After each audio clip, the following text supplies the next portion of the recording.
उसके बाईं तरफ जो आदमी खड़ा था उसके सामने जाकर रुक गया। उसने एक पल के लिए ऊपर से नीचे तक उस आदमी को देखा और फिर अपनी जेब से वो फोल्डेड पेपर निकालकर उस आदमी की मुट्ठी में थमा दिया।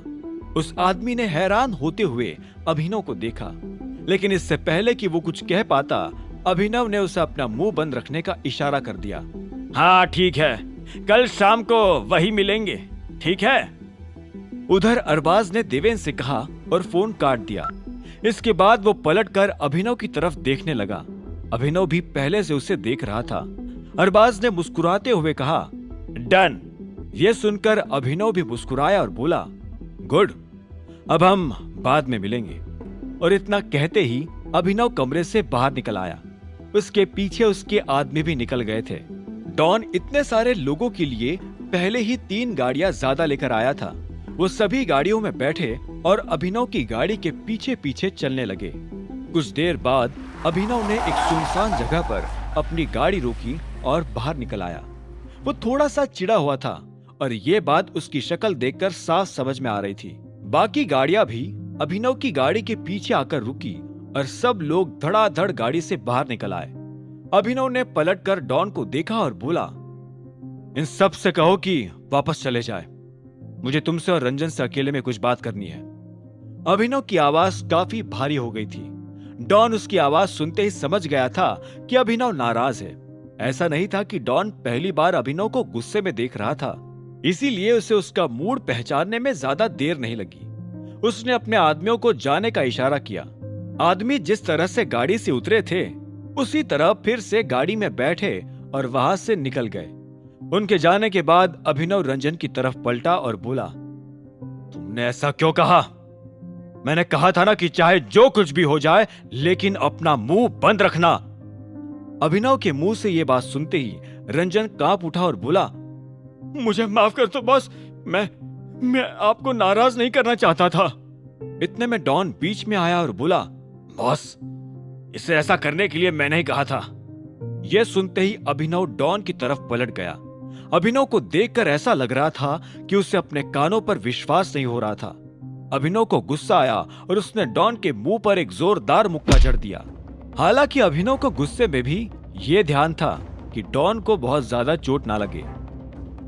डॉन मुक्का खाने के बाद बोला, बॉस, मुझे माफ कर देना, लेकिन मैंने जो कहा उसके लिए मैं आपसे माफी नहीं मांगूंगा।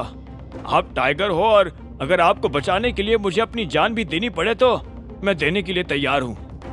डॉन की आवाज में उसकी टाइगर के लिए रिस्पेक्ट साफ झलक रही थी। अभिनव उसकी आंखों में अपने प्रति वफादारी साफ तौर पर देख पा रहा था। डॉन सच में सच कह रहा था, इसीलिए अभिनव ने उस पर आगे वार नहीं किया। मगर अभिनव का गुस्सा शांत नहीं हुआ था। उसने अपने आप को संभालने की कोशिश की और चिल्लाते हुए कहा, किसी को भी ये बात पता नहीं चलनी चाहिए कि मैं असल में कौन हूं। डॉन, मैं ये बात तुम्हें कितनी बार समझाऊं और किस किस तरह से? बात समझने की कोशिश करो। मेरे पीछे लोग लगे हुए हैं। मेरे अपने आदमियों में जासूस छुपे हुए हैं जो मेरे ऊपर नजर गड़ाए हुए बैठे हैं। अब अगर मेरे बारे में सबको पता चल जाएगा तो फिर मैं उन लोगों पर नजर कैसे रख पाऊंगा? डॉन ने अभिनव की बात के जवाब में कहा, आप चिंता मत कीजिए बॉस, जब तक आपके करीब ऐसे लोग हैं जिन पर आप आंख बंद करके भरोसा कर सकते हैं, तब तक कोई जासूस आपका कुछ नहीं बिगाड़ सकता। उन सबको तो हम आज नहीं तो कल पकड़ ही लेंगे और मैं और रंजन मरते दम तक आपका साथ देंगे।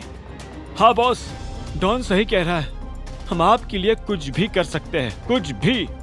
रंजन ने भी डॉन की बात में अपनी बात जोड़ते हुए कहा। ये बात सुनते ही अभिनव ने एक गहरी सांस ली। वो जानता था कि सिर्फ भरोसेमंद आदमियों के भरोसे ही वो जासूसों को नहीं पकड़ सकता था। उसने अपने सामने खड़े उन दोनों लोगों को एक पल के लिए देखा और फिर उनके करीब आकर बोला, ये लास्ट वार्निंग है डॉन, मेरी परमिशन के बिना तुम मेरी पहचान के बारे में किसी को कुछ नहीं बताओगे, ठीक है? डॉन ने एक पल के लिए अभिनव को सख्त आंखों के साथ देखा और आखिर में धीरे से अपना सिर हाँ में हिलाते हुए बोला, जैसा आप कहे बॉस। कहानी जानने के लिए देखें अगला एपिसोड सिर्फ पॉकेट एफएम के यूट्यूब चैनल पर। और द रिटर्न ऑफ टाइगर के सारे एपिसोड्स को सुनने के लिए डिस्क्रिप्शन में दी लिंक से डाउनलोड करें पॉकेट FM ऐप।